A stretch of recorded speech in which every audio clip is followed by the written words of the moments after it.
The new leftist bias in high school teaching. Historically and constitutionally, education is the function of local government and state government. But Obama has moved to take it over, and now there's a new effort to force high school history teaching sharply to the left. It initiates with the College Board, which writes the SAT tests, and in particular the High School American History Advanced Placement Test, the AP test. This is the test high school students take to get college credit for advanced history courses they take in the last year or two of high school. Now, those tests in the past have been fairly neutral. They've been really exams to make sure you know your names, your dates, and the facts of American history. But the College Board has now taken over these tests and slanted them sharply to the left, and has also set up a detailed curriculum that they've sent to high school AP teachers of how they're supposed to teach history in order to cover the items that will be tested on the AP test that students must take. And the document is horrific. The Declaration of Independence receives only one mention, and that just parenthetically that it was a tribute to the colonists' view of their own ability at self-government. George Washington is mentioned once, and then only in connection with his farewell address. James Madison and Benjamin Franklin get no play at all.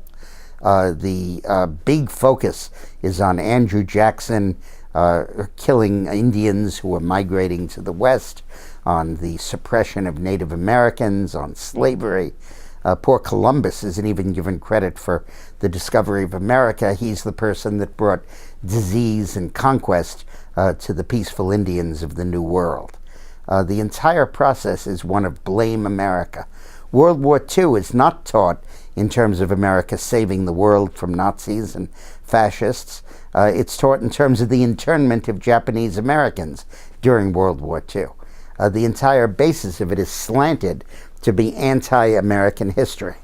Now, nobody could actually require the high schools to teach that because the state and local governments control it. But by slanting the AP exam in this direction, they assure the classes will be slanted in that direction because kids will have to pass a test that is slanted in that direction. This is absolutely horrific.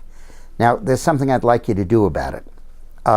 The person who is the chairman of the House Subcommittee on Higher Education is a congresswoman named Virginia Foxx, Foxx, from North Carolina.